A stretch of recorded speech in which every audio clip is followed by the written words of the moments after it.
for hanging in there. Hi everyone. Sorry, we tried to go live today and it wasn't in the cards. So I still wanted to share this conversation with you with Dan and Christina. So we're just gonna record it and you can watch it afterwards anytime of the day at your convenience.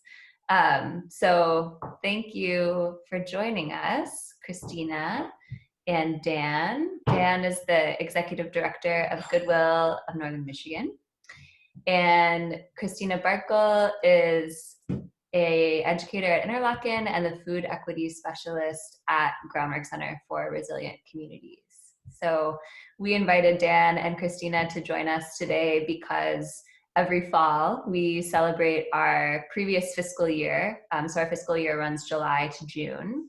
And we celebrate it with our annual report, and we do that by lifting up some of what we learned through our partnerships, because as stewards of an endowment set up to support nonprofit work, it's super important to us that we're connected with folks working on the ground and learning from them how we can be more supportive in ways that really make a difference for local nonprofits.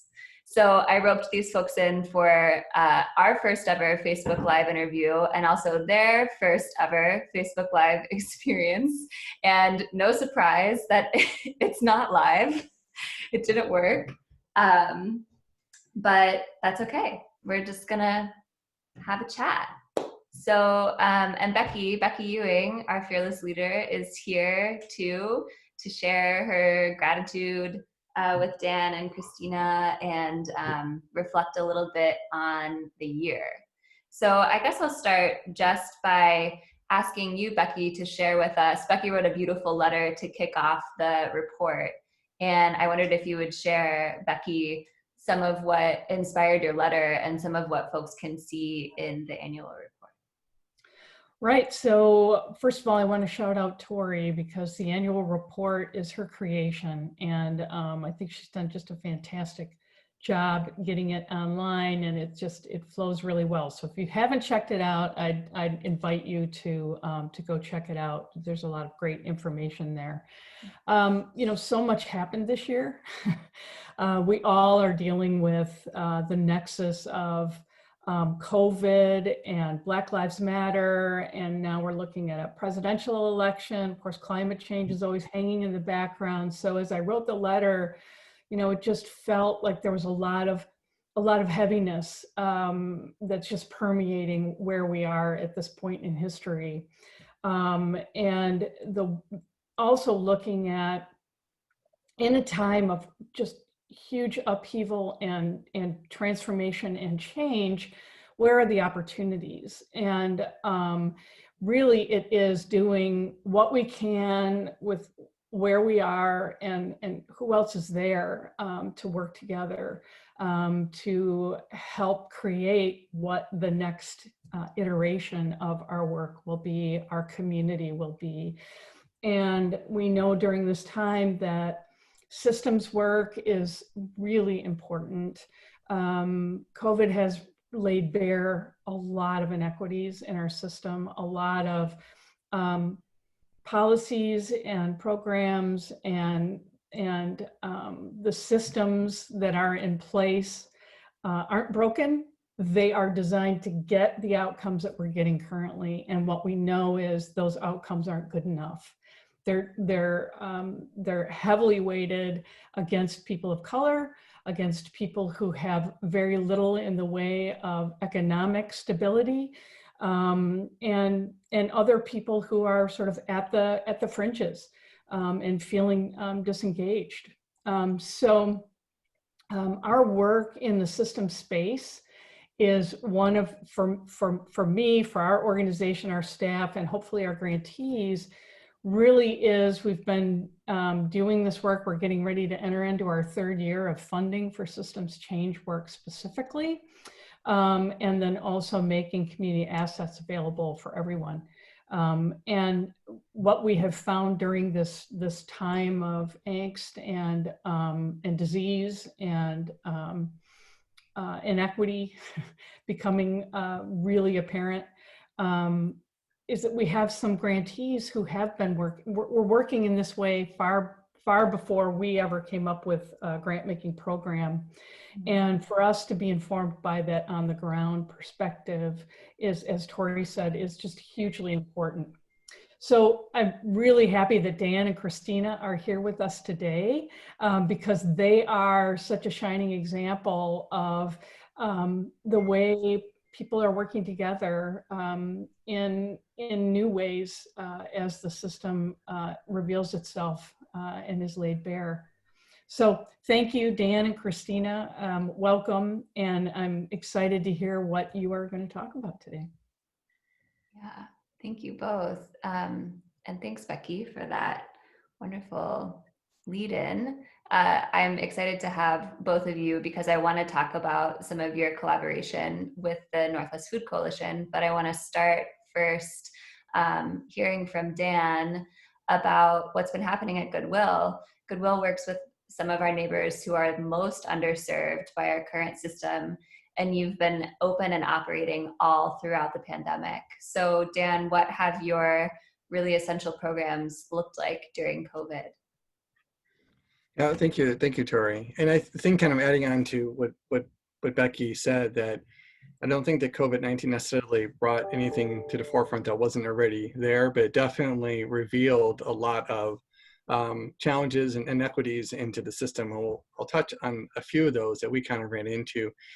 I want to backtrack a little bit. I think, for all of us kind of coming into the pandemic, the thing that really kind of threw us off, and it threw us all off, is just that we really didn't know what we were dealing with. We didn't know how long this was going to last. We didn't know how deep it was going to go. We didn't know how about response, cleaning, how important that was, and mask wearing or not mask wearing. It's just that level of uncertainty that really made it very difficult to respond. As you mentioned, Tori, we were working with some vulnerable population. We're basically running two homeless shelters during the pandemic, and we really didn't fully understand. And I look back at it, I just can't believe how little we really understood of how to keep people safe. And we had people in a congregate setting and figuring out how to keep people safe, and it was hard to find answers, at least consistent answers. And then the other piece of this, which all of us kind of get hit with, is just financially. We do have a social enterprise. All of our stores were closed overnight. And as I've said a lot of times, I never planned a scenario where all of our stores would close at once. I just never thought that was even possible. I thought, well, the tornado hits, it's not going to hit all the way across northern Michigan. Snowstorm probably isn't going to hit ever all the way across Michigan. I mean, part of it, but I just never envisioned something that was going to close all of our stores down overnight. So we really were just feeling our way in the dark. We just didn't know what to do. We knew that we made a commitment, the board made a commitment that we're going to continue our services as far as we could until we got to a place where financially that we would become insolvent or we wouldn't be able to continue on as a viable organization. And that's a little bit of a scary thing to think about. But at the time when things were going on, we didn't know how long this is going to last. And that's really where we started having some conversations with our charities. And I think we need to take a perspective. I think you could hear it in what Becky talked about, taking an assistance perspective, but also taking a longer term view of the crisis, which is hard to do when you're in the midst of survival. Yeah. To take a step back and say there's a longer term perspective that we also have to keep here. And I spoke with Becky early to saying, we'll figure out the short term, but we knew that this longer term issue was going to be going on. The pandemic, regardless of how long it was going to last, the immediate crisis, we knew that the financial impact was going to last a couple of years. And I think that's still the case. Mm-hmm. So I really appreciate that, Rotary Charities and other leadership in the community had a longer term view about how do we deal with this issue, because we had to deal with the crisis and the ramifications. And we had some conversations at that point about how can we look at providing support. So we knew that Goodwill, we'd be able to continue not just now, but also for the next couple of years to continue serving this vulnerable population. Mm-hmm. And what has that looked like for you? What has your staff been experiencing? What have you been learning from the folks that you're serving as this really emergent crisis unfolds? One of the things I really recognize is people are pretty resilient. I mean, it was really a difficult situation. People are dealing with the stress of going to work. And because our folks did have to work, we run a shelter 24 hours a day. And that's just really because of the level of uncertainty was stressful.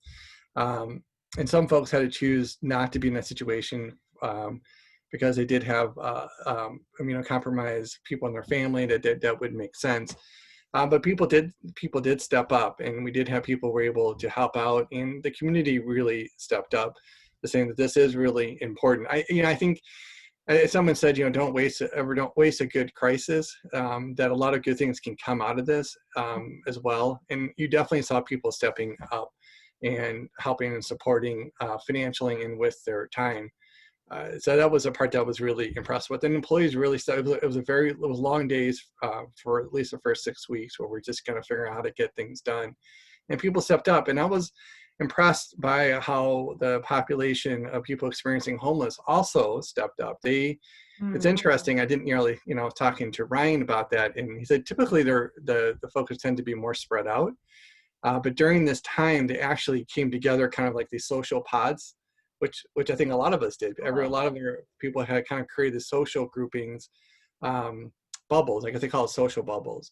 And that was the same situation with the folks that we work with. They created these social bubbles where they help and support each other because they also were stressed out. They didn't know what was going to happen. And I think there are crises you really get to see the best in people as well. And I think that's a lot what we did see with the folks we serve, our employees, and the community really stepping up. That's great.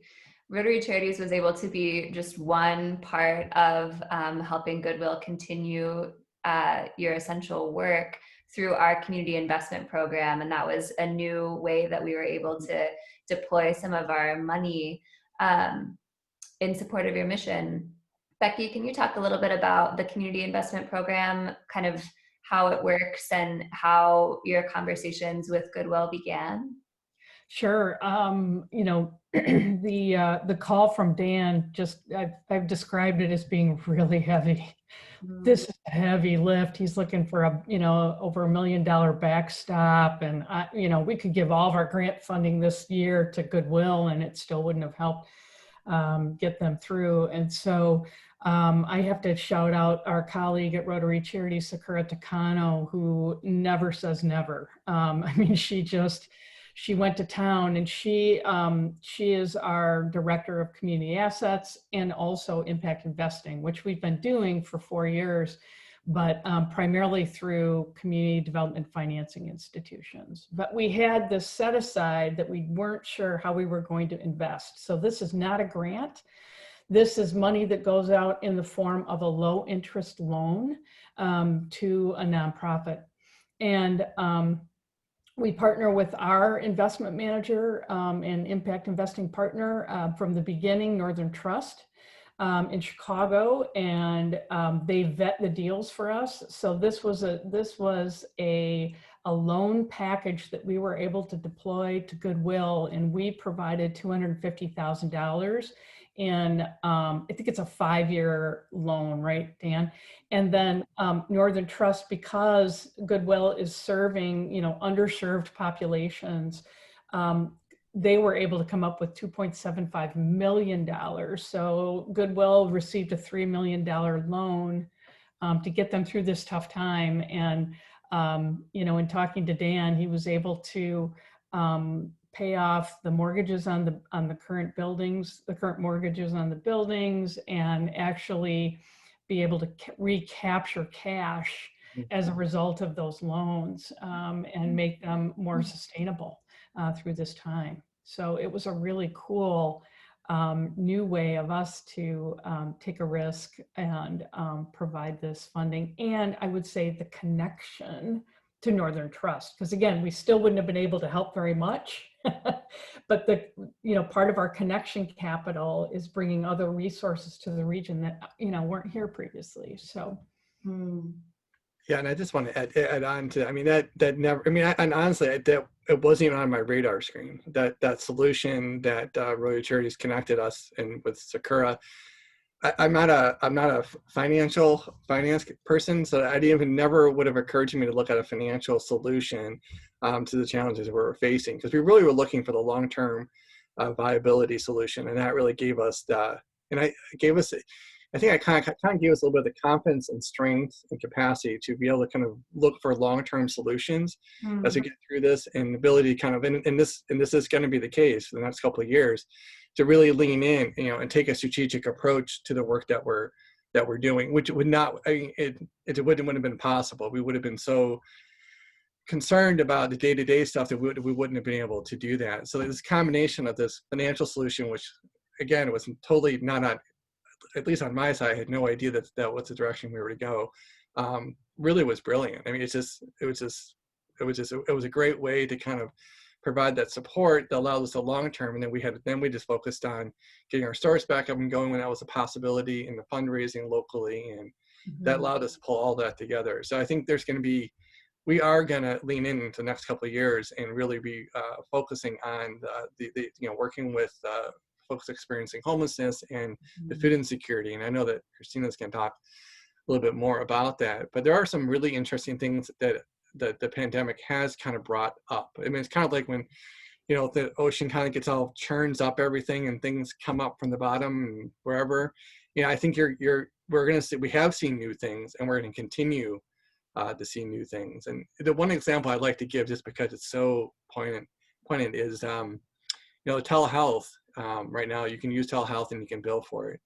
And I asked someone, like, well, how long do you think this would have taken if it wasn't for the pandemic? And they said it wouldn't have happened in my lifetime. So Wow.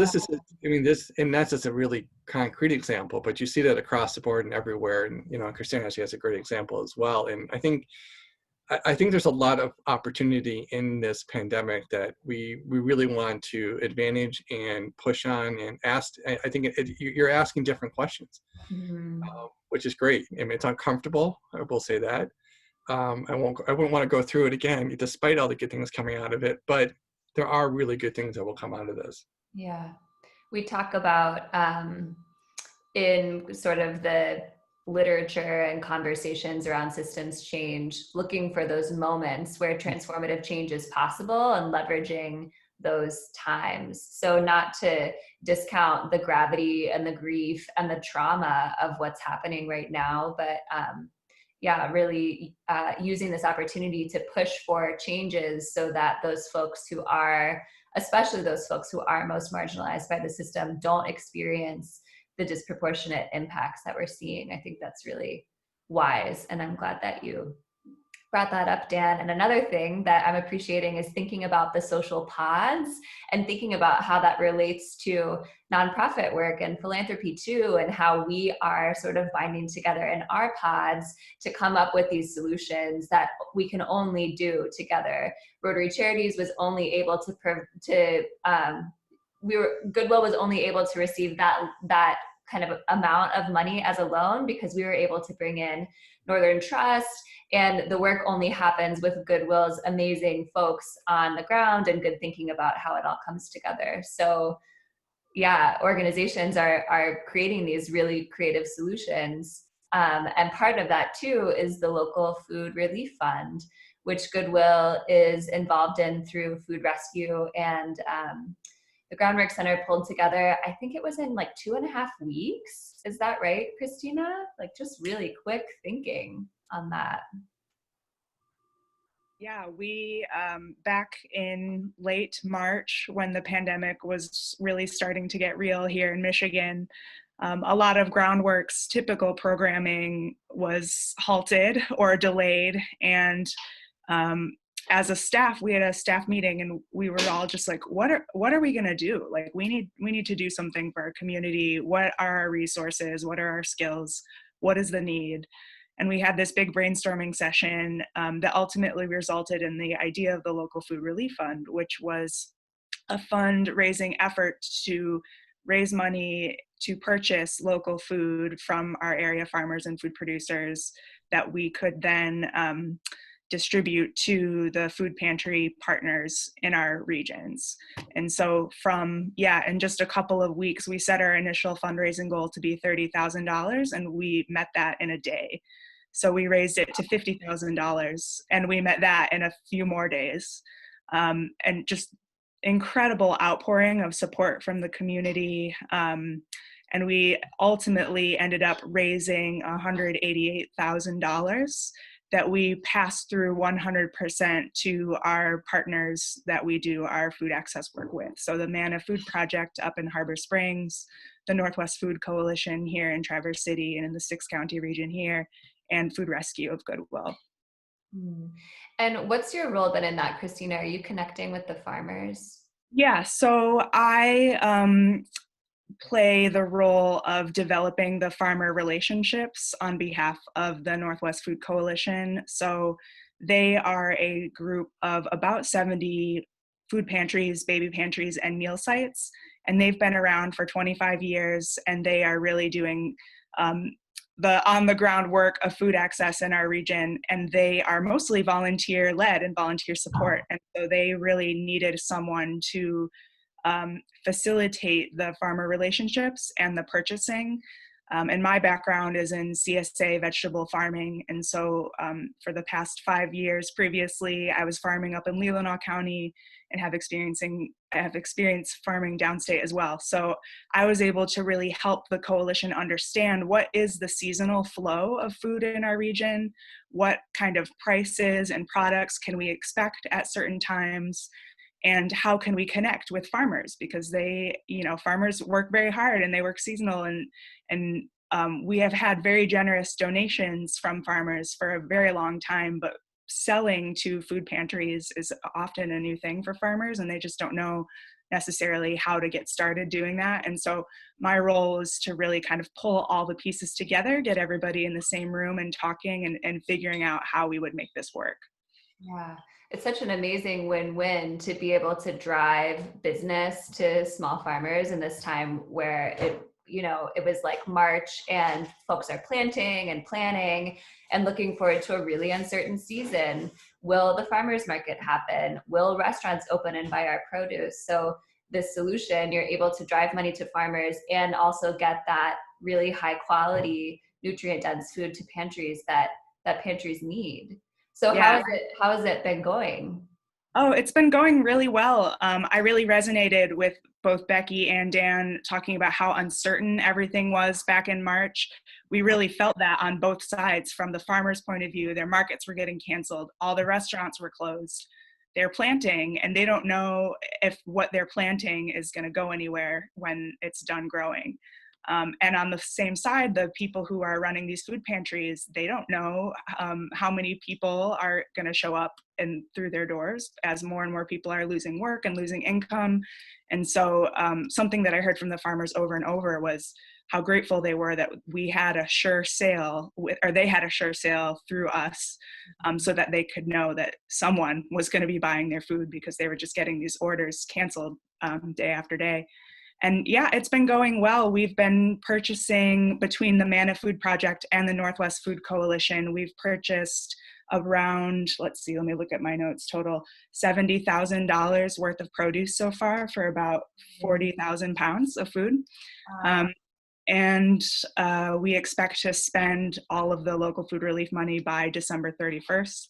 So right now we're focusing on finishing up the last of the summer crops and planning fall storage crop purchases, and also exploring some local protein options and things like that. So it's been good. Our food pantry partners are expecting their numbers to rise as we move into the fall and the winter season. And so the need is still definitely there. And so we're glad that we have these resources and are able to provide this great, nutritious food to people. Yeah. Can I ask a question? I'm just curious, Christina, when we think about systems work and how resources flow, I know that when you said that it was 100% back to farmers, I mean, that's sharing a resource, not because there are costs associated with doing all the work that you have done. And so when I think about Groundwork Center making that a priority, and not taking any of the funding for administrative purposes, which are not cheap. I mean, great programs take great people, right? And then I think about too, your awareness of and experience in the farming world. And, you know, one of the unseen resources that flows across the system is the relationship and the trust, right? And so I just wondered if you or Dan could talk a little bit about, you know, what it is to, you know, how you show up and build that trust in a system to allow those, the concrete resources to flow. Yeah, I'd be glad to share a little bit about what we do with the Northwest Food Coalition purchasing. Something that is so cool to me, knowing both farmers and people who run food pantries, is they're both like the most incredibly resourceful, like go with the flow. Like I can take whatever the world gives to me and figure it out and make it work. And so it's been so cool to connect those two groups of people in a similar goal and mission. But we at the Food Coalition, I sit on their purchasing committee. So something about the Food Coalition people might not know is that there's a very wide range of capacity and size within the food pantries and meal sites that exist within it.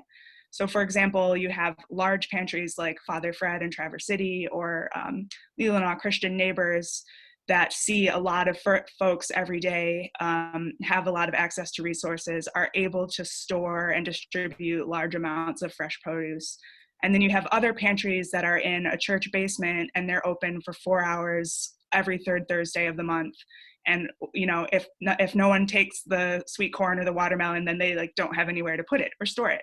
And so something that's cool about the coalition and the collective purchasing that we're able to do is that we can have, because we are purchasing so much at one time, we can pass on that kind of wholesale leverage to to pantries that might not necessarily have the resources to access local food or access the prices on their own.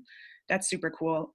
But back to your question about trust, the coalition has formed a purchasing committee that's made up of representatives from all of the different kind of constituent groups of the coalition, and we meet on a weekly basis to talk about how we're spending the funds and whether or not it works out for the coalition, the different members, if we like the price point.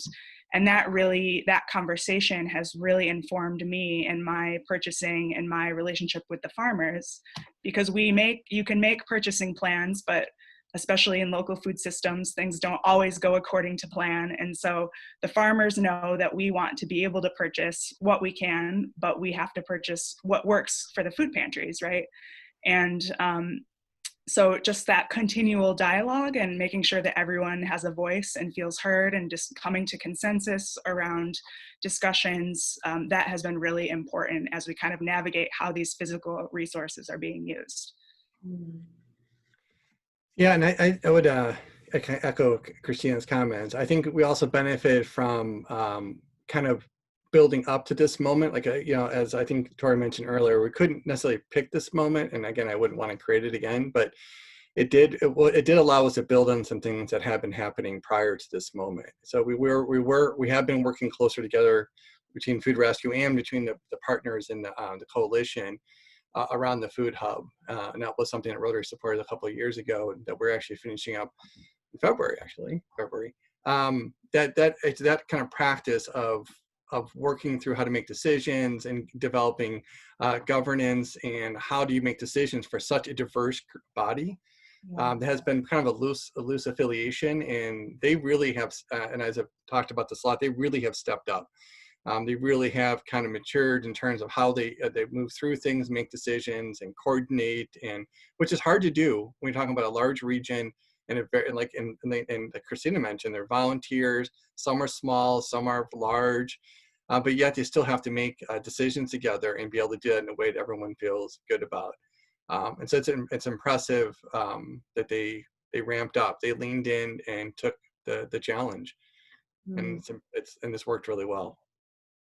Yeah, can I share just a quick example that kind of illustrates what we're talking about? Just a couple weeks ago at our purchasing committee meeting, we were talking about watermelons because one of our local farms had extra watermelon for sale and wanted to know if the coalition would buy it. And someone on the purchasing committee, rightly so, pointed out that the price of our local watermelon was higher than what they have saw at Meyer from a watermelon that was far away.